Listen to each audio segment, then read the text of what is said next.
Hai guys, Assalamualaikum. Bertemu lagi kita dalam channel Kimis Koverto yang semestinya membahaskan teori dan fakta-fakta berkenaan One Piece. Aku harap korang semua sihat-sihat hendaknya bersama orang yang tersayang. Jangan lupa untuk terus mengukirkan senyuman tak kira apa situasi kita berada. Tetap terus dalam mendoakan kebaikan buat kedua ibu bapa kita kerana tanpa mereka, siapalah kita.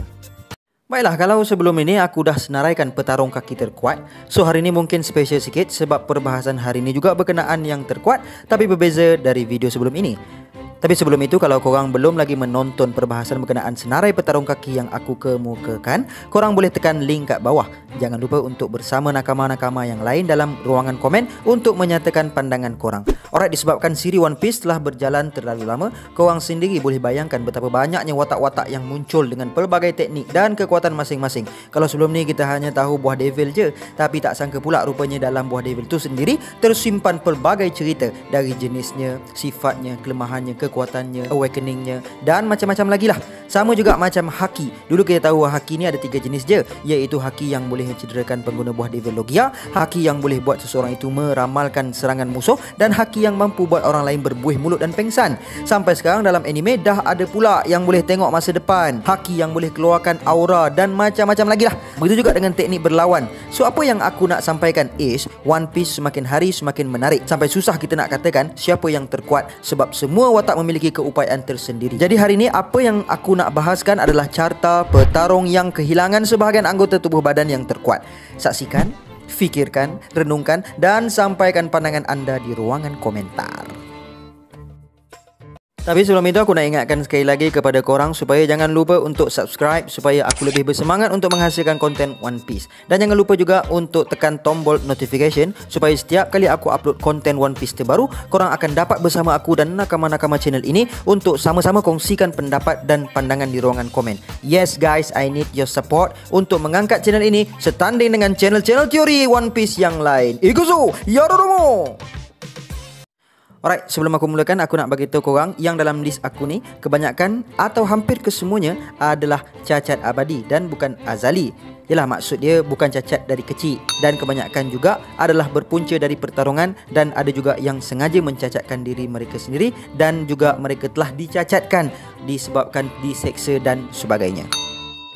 Di tempat yang ke-11, owner Zeff. Zeff adalah ketua chef dan owner kepada restoran Barati. Dia juga adalah bekas kapten dalam Cook Pirate. Dia juga adalah mentor kepada Sanji dalam bidang pertarungan kaki dan masak-memasak.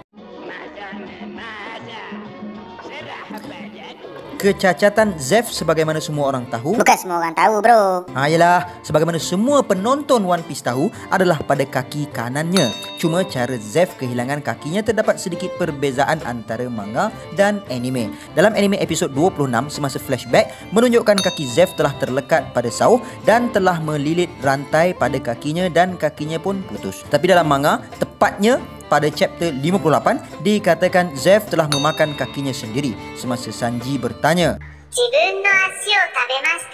dan dia telah menjawab ya.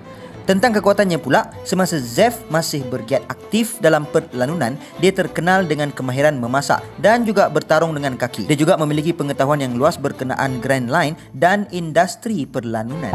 Kerana kekuatan luar biasa daripada tendangan mautnya itu, kasutnya dibiarkannya dengan lumuran darah musuh-musuhnya sehingga Zeff dijuluki dengan The Red Foot Zeff. Disebabkan inilah Zeff berada dalam senarai dan ditempatkan di tangga yang ke-11. Yang ke-10, Kiros. Kiros adalah gladiator legenda yang bertarung dalam koridor Colosseum. Patung gangsa besar miliknya telah diukir bagi memperingati Kiros, sang gladiator legenda di koridor Colosseum. Dia adalah bekas komander dalam tentera Diraja Riku dan juga bapa kepada Rebecca. Sekilas latar belakang Kiros, pada usia 15 dia berjumpa Riku Doldo lepas membunuh 2 orang dalam perkelahian. Kiros telah mentaplek kepala King Riku lepas Riku cuba bercakap dengannya. Lepas tu Kiros menjadi gladiator dalam koridor Colosseum. Dia diberitahu akan mendapat pembebasan lepas kemenangan ke-100. Menariknya, dia telah berjaya melakukannya dalam masa 4 bulan. Walaupun telah mendapat pembebasannya, dia memilih untuk kekal berada di Colosseum dan pada tahun ke-4, Kiros mencapai kemenangannya yang ke-1000. Selepas 9 tahun di Colosseum, Kiros berjaya mencapai 3000 kemenangan tanpa kalah. Kecacatan Kiros adalah pada kaki kirinya. Kiros memperolehi kecacatannya adalah semasa di istana. Semasa kaki dia dirantai, Kiros terkejut apabila Doflamingo memberitahunya bahawa dia telah menghantar orang bawahannya untuk membunuh isteri dan anak Kiros. Semasa Doflamingo nak memancung King Riku, Kiros telah memotong kakinya yang dirantai dan telah menyerang Doflamingo. Aku letak Kiros atas dari Zeff adalah sebab kekuatan Kiros yang mampu mengalahkan Diamante, iaitu antara top 3 officers of Doflamingo. Diamante juga adalah ketua kru Diamante Army Division. Kiros juga berjaya mengalahkan Buffalo in a single move. Bukan aku nak kecilkan Zeff, cuma dalam carta aku ni, layak kiranya kalau Kiros berada di tangga yang ke-10. Yang ke-9 dan ke-8, Nekomamushi dan Inuarashi. Nekomamushi dan Inuarashi adalah pemimpin suku Ming di Zou. Kedua-dua mereka pernah menjadi kru kapal dan berlayar bersama Whitebeard dan Goldie Roger. Mereka berdua juga adalah antara The Nine Scabbard dan berkhidmat untuk Kozuki Oden. Mereka berdua tidak sampai ke Laughtale, sebaliknya hanya sampai di Zou sahaja. Nekomamushi dia kerja shift malam 6 petang sampai 6 pagi dan Inuarashi pula kerja shift siang 6 pagi sampai 6 petang. Kecacatan mereka berdua diperolehi semasa bertarung dengan Jack yang berlangsung sehingga 5 hari. Jack telah bertarung dengan bangsat. Jangan main bangsat tu. Apabila mereka menggunakan racun dalam mengalahkan tentera Mings, Nekomamushi dan Inuarashi telah diseksa sehinggalah Nekomamushi telah kehilangan tangan, manakala Inuarashi telah kehilangan kakinya. Aku letak diorang berdua atas daripada Kiros sebab satunya mereka pernah berada dalam 2 kapal lanun legendaris. Kedua adalah disebabkan keupayaan khusus suku Ming dalam menghasilkan elektrik dan juga keupayaan rahsia mereka iaitu mampu berubah menjadi sulong. Yang ke-7, Crocodile. Crocodile adalah bekas presiden sindiket jenayah misterius Baraku Works. Barakui Works. Aduh ya, aku fail betul lah nak sebut perkataan ni. Sekejap aku tanya Mr. Google. Barak Works. Macam tu pronunciation dia. Watak antagonis utama dalam Alabasta Arc dan dia juga adalah bekas Shichibukai. Crocodile adalah antara watak yang berkemampuan menewaskan bakal Raja Lanun kita 2 kali berturut-turut. Selepas akhirnya tumpas di tangan Luffy, jawatannya sebagai Shichibukai dilusyutkan dan dipenjarakan di Impel Down. Tapi thanks to Luffy juga, dia berjaya melarikan diri dan menyertai peperangan di Marineford. Lepas peperangan berakhir, dia dan anak buah dia, Daz Bones, telah menuju ke New World. Kecacatan Crocodile atau Desert King ini adalah pada tangan kirinya. Namun sebab kecacatan tersebut masih belum diketahui, ada riwayat yang menyatakan Crocodile kehilangan tangan kiri dan luka berjahit di wajahnya adalah akibat daripada pertarungannya dengan Whitebeard. Kalau korang ada info lain, boleh komen kat bawah ya. Yang ke-6, Diamond Jozu. Dia adalah komander division ketiga dalam Whitebeard Pirates. Dia pemakan buah kira-kira nomi membuatkan dia handal dalam ilmu hisab. Buah devil tersebut adalah dari jenis Paramecia yang memberi keupayaan kepada pemakannya untuk berubah menjadi intan berlian. Dengan kekuatan buah devil ini dan digaulkan dengan kekuatan Jozu sendiri, membuatkan Jozu sangat sesuai di bahagian pertahanan. Kecacatan tubuh Jozu adalah pada tangan kirinya. Semasa Jozu menyaksikan Marco dipisu-pisu oleh laser Kizaru, dia telah menjerit nama Marco. Aokiji telah nampak kesempatan itu dan telah membekukan tubuh Jozu dengan ais. Oleh sebab tangan telah menjadi rapuh akibat bekuan daripada serangan Aokiji tersebut, tangan telah pecah saat Jozu tumbang terbalik ke ceper. Yang ke-5, sang penjilat gula-gula, Charlotte Perospero. Dia adalah anak sulung dalam keluarga Charlotte dan juga menteri di Jabatan Candy. Dia memiliki bounty sebanyak 700 juta berry. Kecacatan Perospero adalah pada tangannya apabila diserang oleh Pedro. Walaupun dia berjaya menahan serangan Pedro dan merebahkan Pedro ke bumi, Pedro telah menyalakan bom dalam jaketnya dan meledakkan Perospero dan juga Pedro sendiri. Walaupun Perospero terselamat dari ledakan bom tersebut, Perospero telah kehilangan tangan kanannya. Aku letakkan Perospero di tangga yang ke-5 ini adalah disebabkan keupayaan Devil Fruit miliknya, iaitu Peroperonomi yang mampu melumpuhkan musuh seperti yang dia buat kepada Chopper dan Brook. Begitu juga kepada Germa 66. Yang ke-4, Fuji Tora.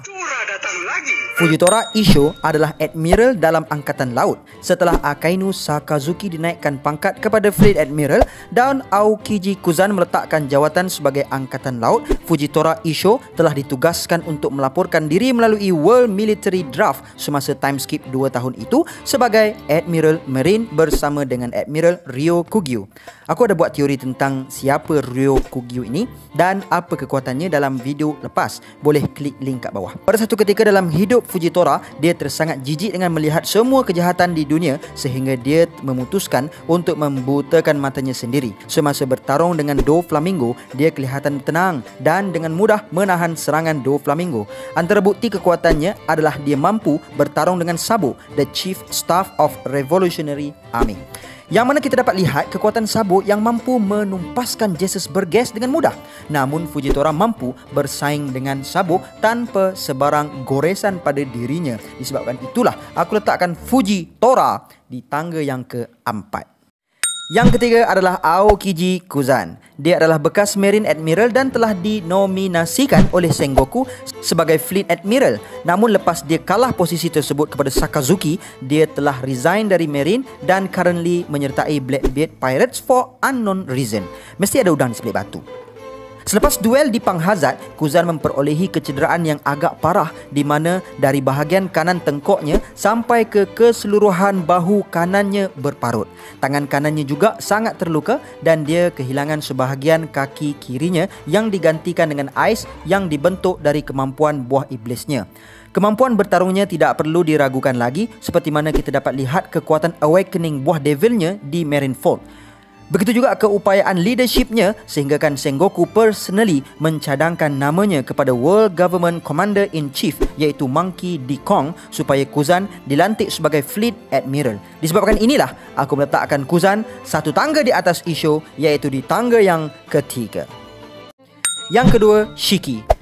Video sebelum ni aku ada cerita tentang canon dan non-canon kan. So mungkin sebahagian dari korang akan ingat Shiki ni non-canon sebab dia muncul dalam movie dan sebagainya. Sebenarnya watak Shiki adalah canon sebab nama dia ada dimentionkan dalam manga oleh Sengoku, tepatnya pada chapter 530 di mana Sengoku mention nama dia semasa kekacauan yang tercetus di Impel Down angkara Luffy yang cuba menyelamatkan Ace. Sengoku berkata kelolosan Flying Pirate Kinjishi 20 tahun lepas adalah dari kegagalan pihak mereka. So watak Shiki adalah canon. Kecacatan Shiki adalah pada bahagian kakinya di mana dia telah memotong kedua-duanya kerana dibelenggu dengan rantai dan kemudiannya menggantikan dengan pedangnya sebagai kaki palsu.